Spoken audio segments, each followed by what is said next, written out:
Ya teman-teman, kembali lagi sama saya, dan di sini saya akan review satu laptop yang ada di sini.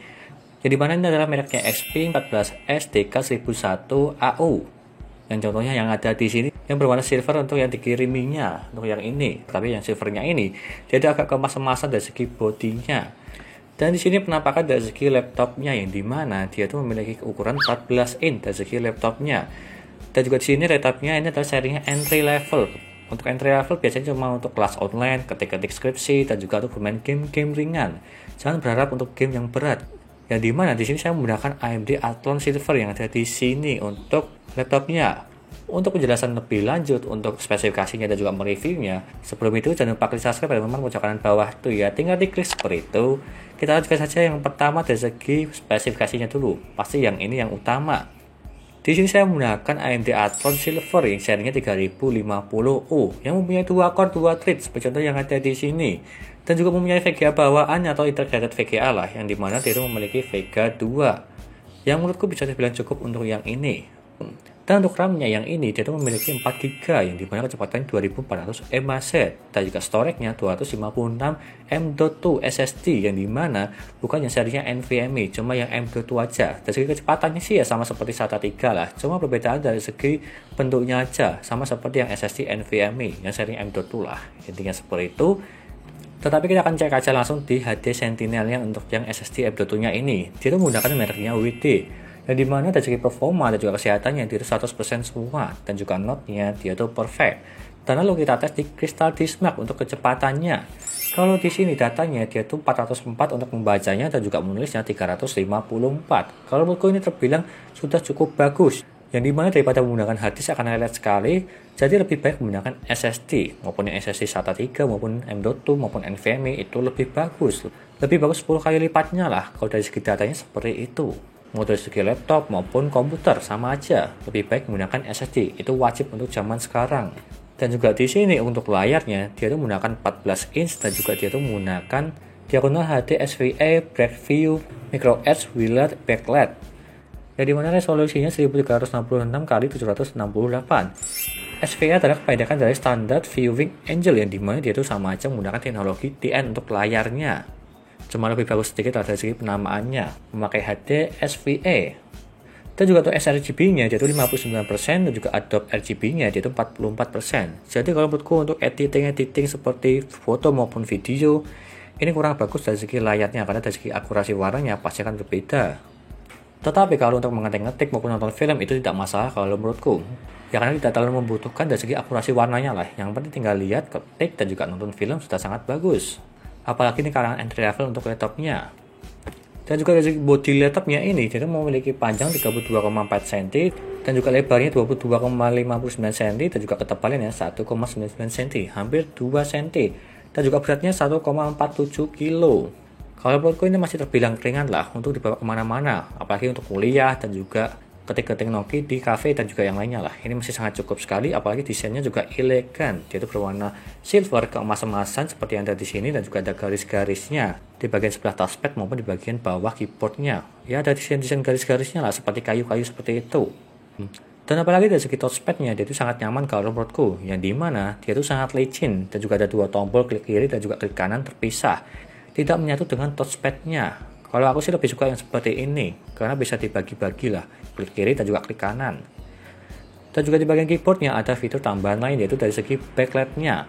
Kalau kalian gelap-gelapan, untuk mengetik-ngetik atau malam hari, dia itu ada fitur backlight, ada 2 kecerahan, yang cerah banget dan juga kecerahannya redup. Tapi bebas bisa dimatikan juga untuk yang ini backlight-nya. Di kelas entry level ada backlight-nya, ini sangat bagus sekali kalau menurutku. Dan juga di bagian sampingnya ini, dia itu tidak ada numpad-nya. Tetapi ada tombol navigasinya seperti home, back up, back down, dan juga end di sini. Kalau menurutku nggak masalah sih kalau yang ini, karena ini lebih cenderung ke compact dari segi keyboardnya. Lebih clean dan juga tidak terlalu panjang lah. Apalagi dari segi keyboardnya, dari segi huruf-hurufnya dia itu besar-besar semua. Dan juga untuk mengetik-ngetik sudah sangat nyaman kalau menurutku untuk yang ini. Apalagi di bagian speakernya, dia itu ada 2 speaker di bagian atas dan juga di bagian bawahnya. Kalau di bagian atas, seperti contoh yang ada di sini, bagian atas ini dia itu memanjang, dan juga di bagian bawah juga memanjang. Kalau menurutku dari segi suaranya dia tuh bagus-bagus saja ya, standarnya lah, standar di bagian entry levelnya, harga 5 jutaan untuk yang ini. Apalagi memiliki dual speaker, ini juga tambahan bagus sih di bagian atas dan juga di bagian bawahnya.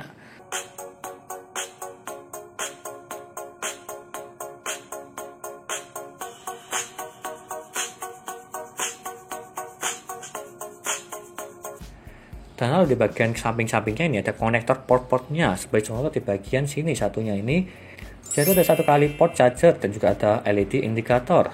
Lalu ada Gigabit Ethernet dan juga ada Full HDMI dan juga ada 2 kali USB-A 3.1 dan juga ada combo audio jack. Dan di sisi satunya dia ada Kensington lock dan juga ada USB-C 3.1 dan juga SD card reader dan juga 2 kali LED indikator, power dan juga disk usage. Kalau menurutku dari segi port-portnya ini dia itu terbilang komplit, dan dimana ada audio jack dan juga ada HDMI, kabel LAN atau Ethernet dan juga ada USB dan juga ada card readernya, komplit lah. Yang tidak ada cuma DVD-nya. Kalau DVD zaman sekarang dia itu kebanyakan laptop tidak ada yang memakainya, karena sekarang lebih simpel sih. Tinggal download, kalau enggak ya dipindah menggunakan flash disk sih dari segi filenya. Sudah sangat jarang sekali menggunakan DVD-ROM di laptop-laptop yang pada umumnya lah. Maupun yang serinya tinggi, medium, dan juga entry level seperti yang ini. Di zaman sekarang lah, sudah tidak memakai DVD-ROM. Supaya lebih menghemat space di bagian dalamnya untuk upgrade dari segi SSD maupun hard disknya dan juga yang lainnya lah. Itu lebih penting daripada DVD-ROM untuk zaman sekarang ya. Seperti itu. Selanjutnya dari segi webcamnya yang ada di sini. Yang dimana webcam tersebut menggunakan XP TrueVision HD Camera with Integrated Digital Microphone yang ada di sini. Yang dimana kalau saya lihat di settingannya, dia itu untuk fotonya menggunakan 0,9 megapiksel yang dimana 1280 x 720 atau bisa dibilang HD lah. Dan juga video kualitinya 720p dan juga 60 Hz. Kalau saya tes seperti contoh yang ada di sini, ini sangat menarik sekali dari segi gambarnya.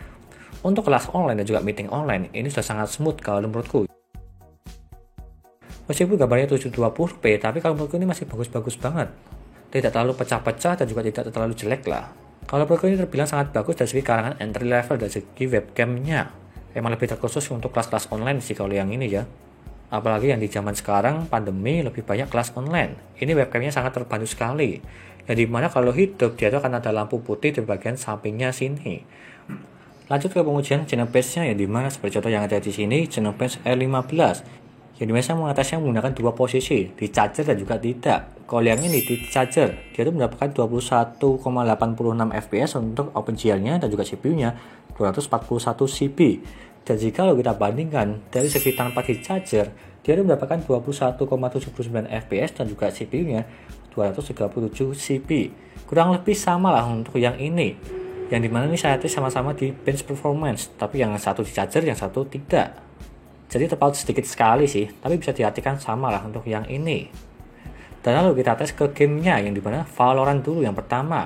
Dari segi gamingnya, pada saat beberapa saat dia tuh memang kadang drop FPS, kadang tidak. Tapi kalau menurutku ya masih cukup nyaman aja sih. Kadang mendapatkan 30 FPS, kadang mendapatkan 60 FPS, tergantung situasinya. Kalau misalnya ada banyak orang atau musuh di pertengahan, dia itu akan turun FPS-nya ke 30, ke 40-an, atau 50-an, stabilnya lah. Tapi kalau misal sepi, dia akan mentok ke 66 kalau nggak salah mentoknya di seperti itu.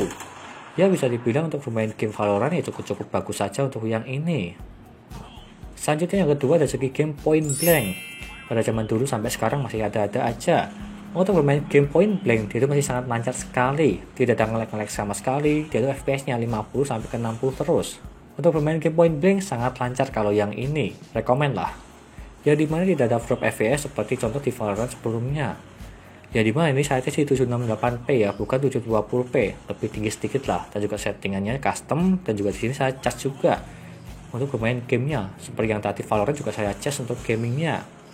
Kalau menurutku kedua game itu sudah sangat cukup sih untuk mewakili dari game-game lainnya. Kalau game GTA 5 maupun PES dia itu tidak bisa untuk yang ini. Dia mendapatkan FPS cuma 10 sampai 20 aja, tidak terlalu nyaman lah. Karena emang laptop ini tidak didesain untuk gaming berat. Kalau yang ini untuk game point blank, Valorant masih sangat-sangat sanggup. Karena itu gamenya ringan. Apalagi game point blank sih, lebih ringan banget. Apalagi game Zuma, lebih ringan.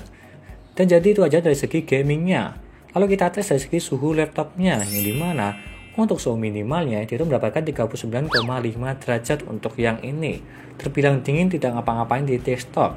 Dan jika saya tes di running Genebench R15 5 kali, dia itu mentoknya di 86 derajat. Terbilang aman kalau yang ini di kalangan laptop lah. apalagi di entry level, yang dimana saya tes 5 kali berturut-turut, dia tuh mentok di 86 derajat, tidak sampai ke 90-an lah kalau yang ini. Yang dimana untuk laptopnya ini menggunakan single fan, yang pipanya tertuju langsung ke prosesornya, dan dia masih bisa bertahan di bawah 90 derajat.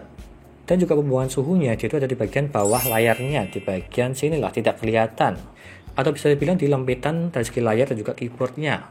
Dan juga hawa panasnya dia itu keluar dari segi belakang, tidak di bagian samping.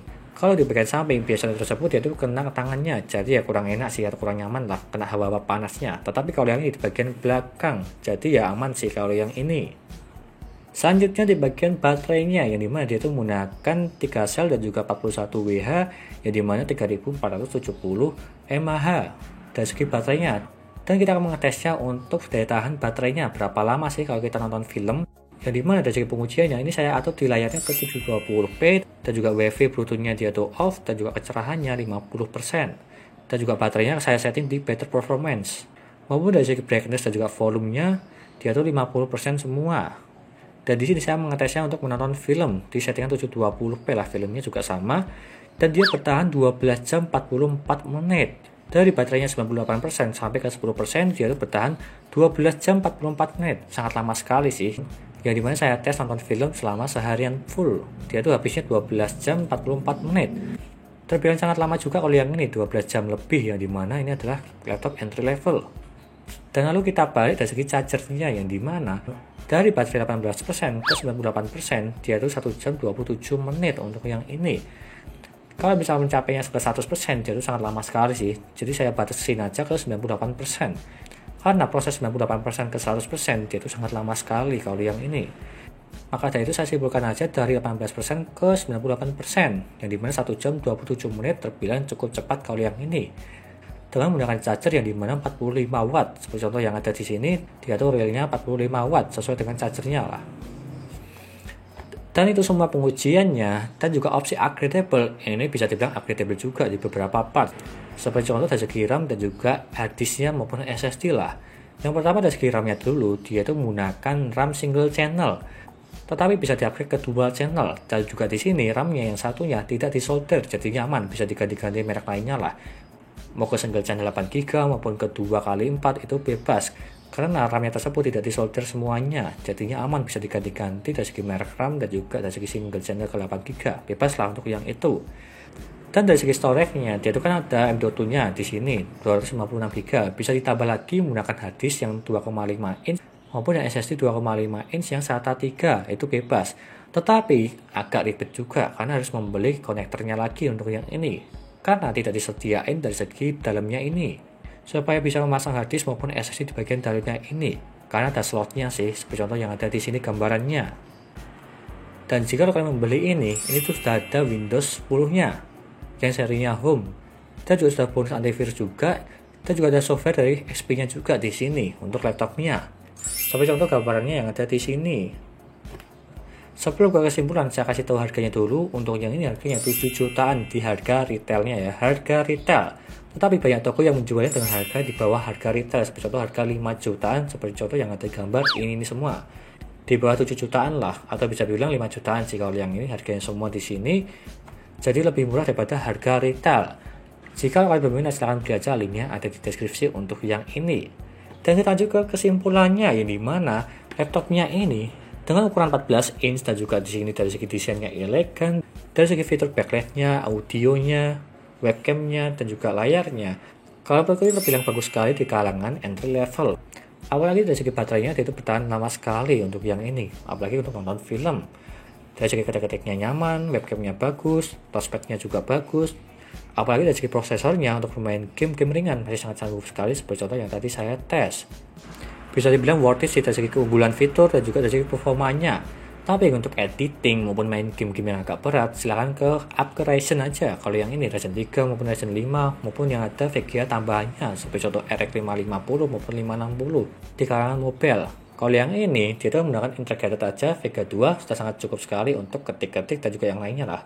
Seperti contoh yang saya tes tadi sebelumnya, atau saya sebutkan lah. Seperti itu aja dari saya, tekankan video lainnya untuk mereview laptop lagi seperti contoh yang ada di sini, dan terima kasih sudah menonton.